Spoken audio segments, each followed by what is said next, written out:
dan diakhiri dengan doa pada Al-Mukarram waktu dan tempat kami bersilakan.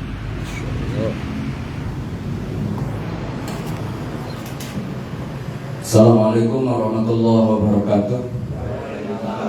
Bismillah, alhamdulillah, Allahumma salli wa sallim wa barik ala sayyidina Muhammadin wa ala alihi wa ashabihi ajma'in, amma ba'du.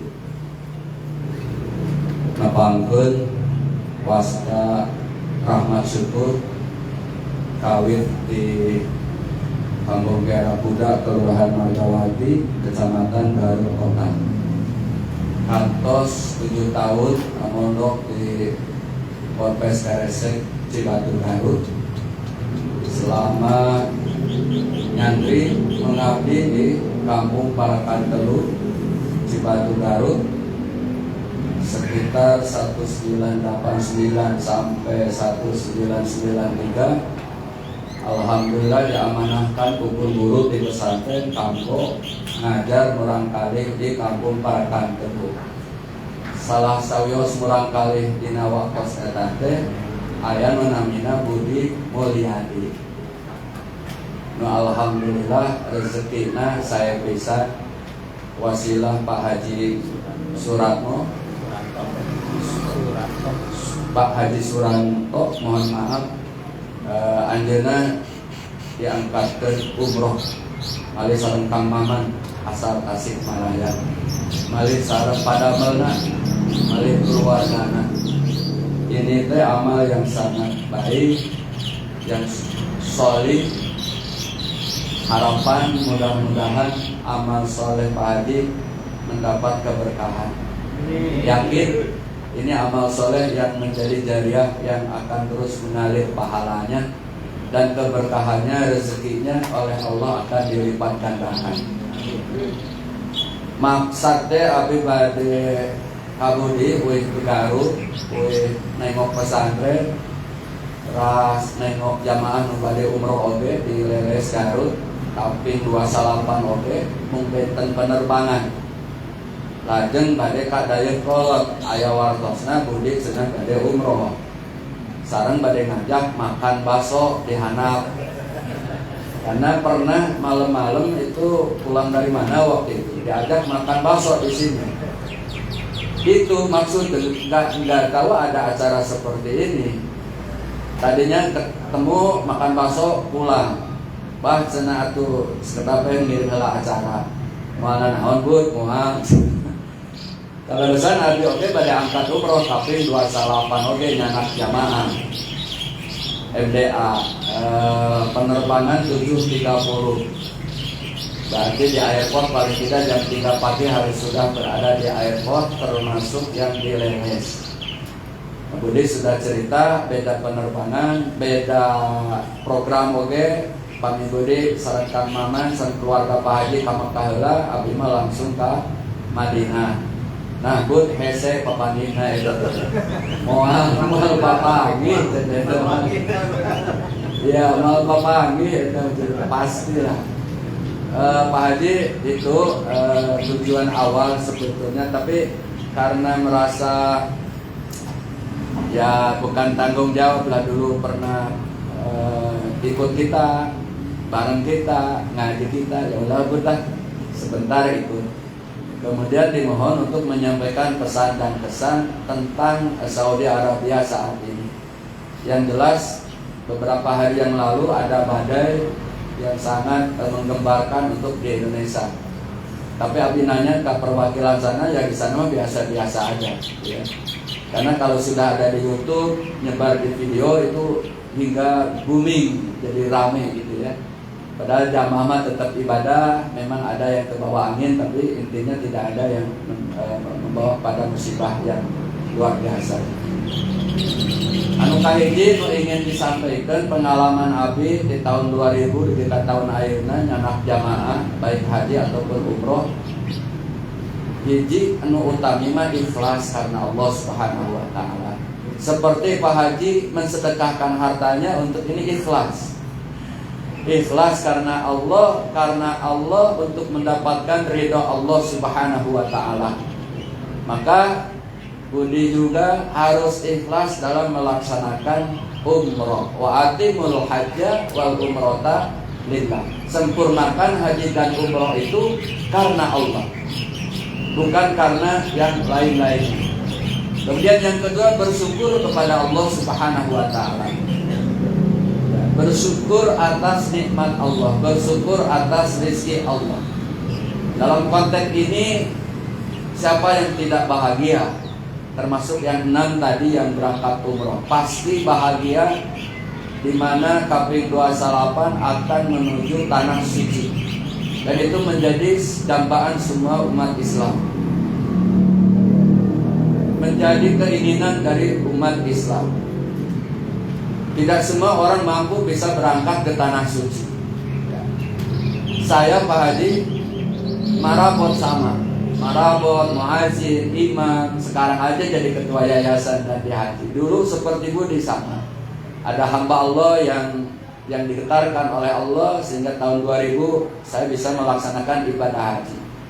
Ya, di samping dengan keluarga. Sampai sekarang bolak-balik tiap tahun, tiap bulan. Gak mimpi sama sekali. Ya. Oleh karena itu bersyukur kepada Allah, bersyukur kepada orang tua, bersyukur sama Pak Haji, terima kasih. Doakan di sana Pak Haji makin berkah umurnya, makin berkah rezekinya, makin berkah keluarganya, berkah semuanya.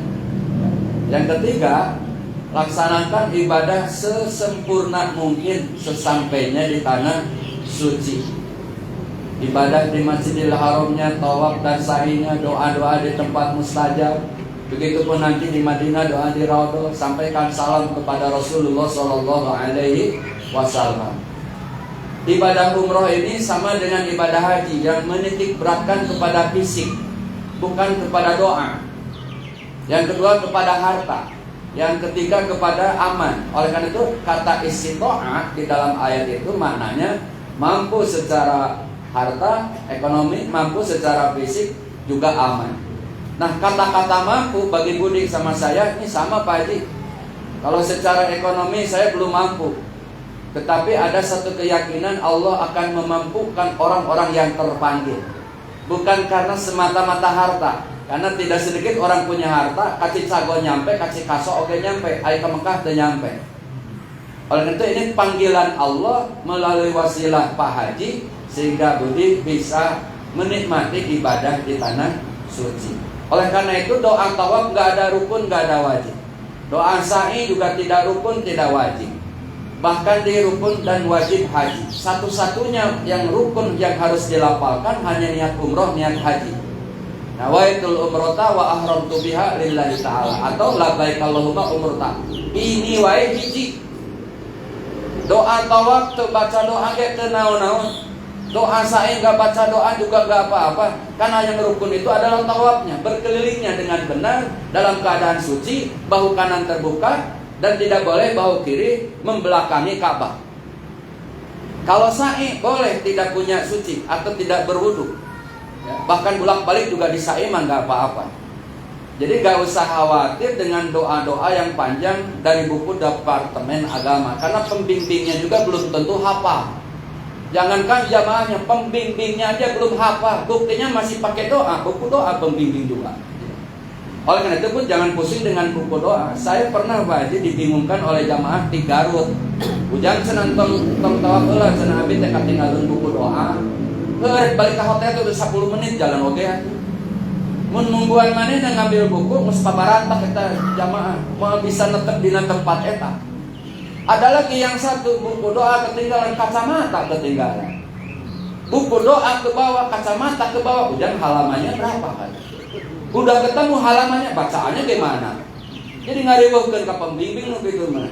Cek abi teh, simpen wae buku doa di kamar teu maca kitu naon.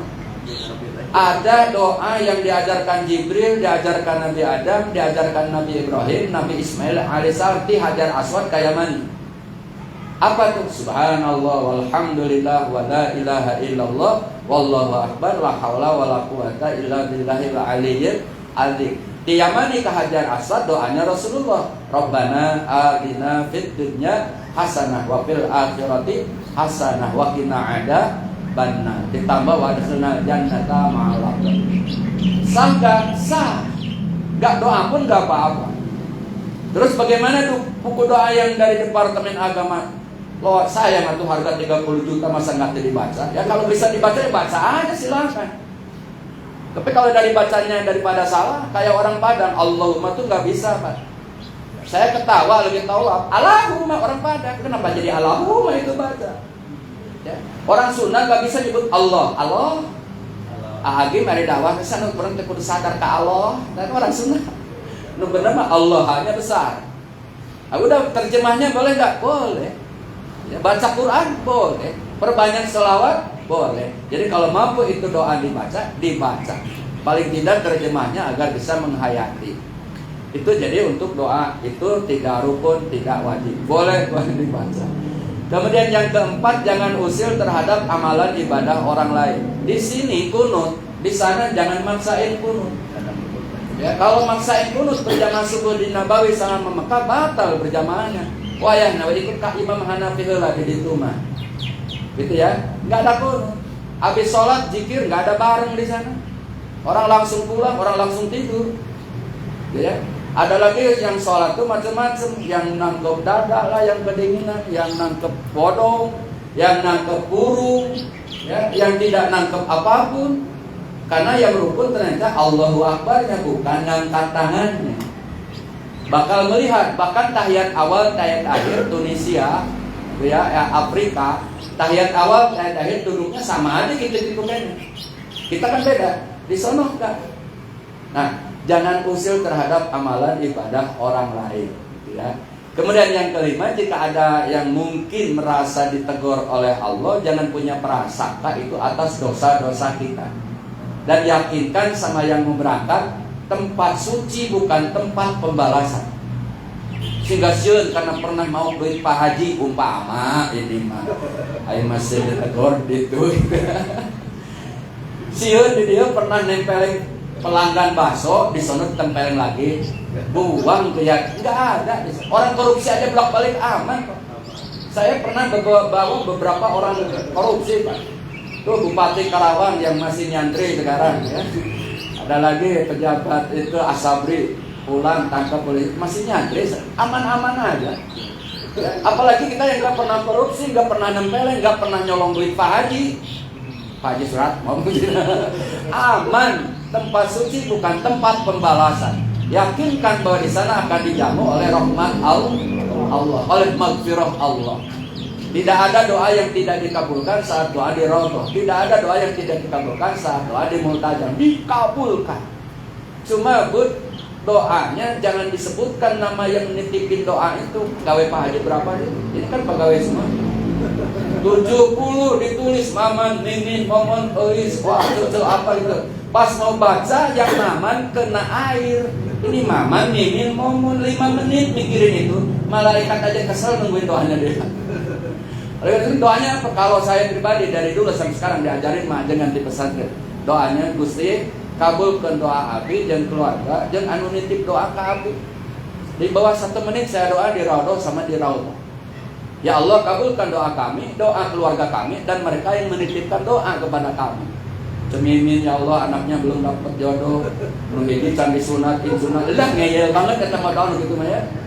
Eta sana teman abi ge ngetitip doa Gusti cenah hayang papanya jeung jodoh nu cantik. Waduh, malah kita mah doa di luar batas. Udah gitu. Salawat kepada Rasul pun enggak bisa lama karena diusir-usir polisi. Apalagi masuk ke Raudhah sekarang harus pakai tasyrik izin surat masuk ke Raudhah. Nanti travel yang ngatur. Ya. Doa di salam kepada Rasul saya cukup assalamualaikum ya Rasulullah, salam dari kami, keluarga kami dan mereka yang menitipkan salam kepadamu. Selesai. Sebelum diusir polisi, salam kepada Rasul sudah selesai. Tapi maksain salam anu ti ajengan teh anu teh keresek panjang 2 lembar, karek bukan diusir-usir orang. Nah, oleh karena itu, kenapa begitu? Karena kondisional di sana seperti itu. Oleh karena itu, jangan usil terhadap amalan ibadah orang lain. Jangan merasa karena kita punya dosa kemudian ditegur oleh Allah. Saya punya pengalaman Pak Haji masuk Masjidil Haram tahun berapa ya labdai? Penuh. Mutek keajengan yang senangan asupkan Masjidil Haram penuh paksakeun pasti bakal dapat tempat. Betul alhamdulillah. Jadi jangan kesmet, wah penuh nih, udah penuh halaman. Yang di halaman memang penuh, di dalam kosong. Makanya rata-rata sholat subuh di Indonesia Pak penuh sapnya sampai ke belakang. Jelema mah eta kene nu ajan eta nu imam eta nu qomat eta. Artinya sapnya doang sampai belakang tuh. Orangnya mah eueuh. Nah, di sana juga sama, di halaman penuh, tak ada jalan masih kosong. Saya masuk tahun, alhamdulillah dapat tempat. Tapi di tangga yang mau arah ke Ka'bah, karena udah penuh juga ternyata. Akhirnya sholat saya di tangga, sudah dapat tempat sholat, datang orang Afrika di hitam teh. Sedekah di hadapan kita. Ya Allah, udah nyari-nyari tempat, orang hitam di depan kita, mau diusir nggak boleh. Akhirnya sujud di bokong dia, sujud di dua pahanya dia. Yang aneh itu pas mau bangkit dari sujud, kenapa ini jadi gelap? Ternyata saya di selangkangannya dia. Itu benar pengalaman. Nah seperti itu kalau dalam kondisi krodit. Makanya insya Allah dijamu oleh Allah. Yang terakhir Pak Haji, saya punya hadis sahih. Tabiul hajj wal umroh. Ikutilah haji dan umroh. Fa innahuma yanfiyani al-faqra wad dur. Karena dari keduanya itu bisa menghapus kefakiran dan dosa. Ya, Abu Ula menafsirkan hadis ini bahwa sesungguhnya haji dan umroh itu bisa menghilangkan kefakiran, fakir atau bisa menghilangkan kemiskinan. Miskin dalam arti mungkin miskin harta, mungkin miskin ilmu atau lain sebagainya. Tetapi dalam hal ini Allah akan memberikan kekayaan, kaya hati mungkin, kaya harta mungkin dan lain-lain. Maka saya yakin Pak Haji, apa yang dikeluhkan oleh Pak Haji untuk 6 orang itu baliknya kelipatan 6 bagi. Saya juga kedua yakin, gak ada orang miskin pulang haji dan umroh, gak ada. Saya punya teman Madura, tukang sate kalau di Kapling tuh, satu saat ke rumah, saat saya mau umroh, wah hebat tukang sate bisa umroh. Ya, dia pokoknya ngumpulin dana sebisa mungkin, akhirnya berangkat. Saya kasih, gak ada orang miskin sepulang haji. Dia pulang haji Pak buka showroom sama Icret Isnawati di Kalimalang. Sekarang jadi tukang besi tetap, buka showroom mobil tetap. Itu benar-benar dibalas oleh Allah. Maka Pak Haji ini bahasanya bahasa Indonesia nanti. Iya, rasanya, kecintaannya yakin oleh Allah akan dilipat gandakan. Pak Haji terima kasih atas nama gurunya Budi. Saya sangat bangga ke Pak Haji, bahagia ke Pak Haji. Lain kali umrohnya bareng sama saya tuh Pak Haji ya. Saya ada program ke Palestina, ada program Turki 18 November itu harga 28,5. Itu yang setelah Agustus. Karena setelah saya sebulan 2 kali selama 14 tahun, ini bagian airport, bagian koper. Setelah Covid tuh, karena saya sudah mendirikan pesantren, saya paling tidak sebulan 2 kali lagi. Mungkin hanya dalam kali-kali saja kita berangkat, karena lebih banyak di Garut sama santri. Mudah-mudahan doakan saja Pak Haji. Pak Haji didoakan, saya doakan, Pak Haji berkah, saya berkah, semua berkah. Ya, pegawainya berkah. Tahun ini yang pakai kacamata yang berangkat, mudah-mudahan nanti November atau tahun depan yang lain ya. Yang lain mau kan bro? Mau. Assalamualaikum warahmatullahi wabarakatuh. Doa Pak Maman aja.